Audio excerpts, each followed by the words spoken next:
อ่อนเลยนะอันนี้เหมือนกันเหรอคะอ๋อมีแบบสั้นกับแบบยาวอ๋อแบบกรอบกับอันนี้กรอบเล็กจะนิ่มอ๋อใหญ่จะกรอบเล็กจะนิ่ม3 ขีด100กรอบนะชอบแบบกรอบลงไฟแดงใช่ไหมผักเกษตรไฟแดงไฟแดงแกงส้มนะต้นเอากี่ขีด3 ขีด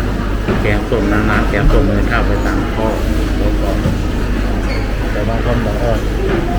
ต้นเล็กแล้วผสมให้หนูได้ปะเวลาที่เราแยกไซส์ก็อะไรมันกลัวมันจะไม่สุกหรอกอ๋อเราไปผัด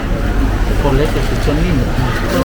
ร้านนั้นผัดอย่างนี้เลยหัวไหนเลยเอาเหรอ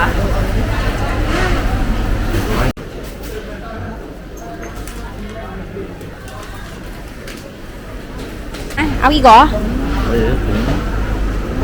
แน่ใจไฟแดงมันไม่มีกระทะไฟแดงจริงๆเนี่ยถึงอร่อยไหมคะไปให้ร้านทำให้นะ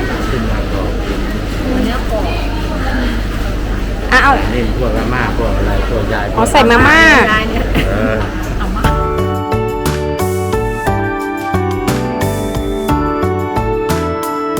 ผักเชด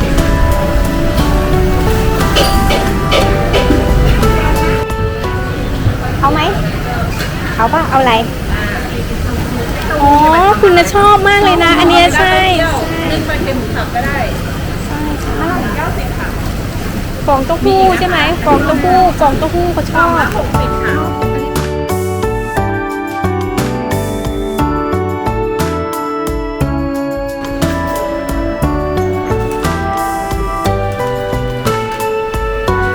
ไม่เขาบอก2 ร้านเจนากับอาม่าได้ยินแต่อาม่าเนี่ยน้องมาดูน้องขาเสร็จได้กี่วันคะก็คือยังอยู่ได้3-4 วัน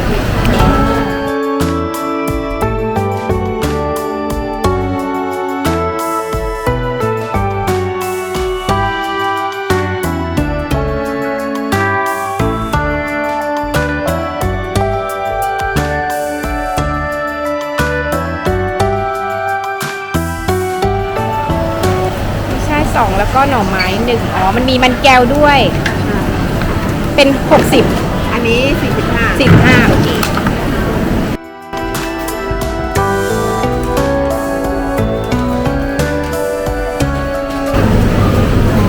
อันนี้ฟองเต้าหู้แห้งฟองเต้าหู้สดอันนี้ฟองเต้าหู้แห้ง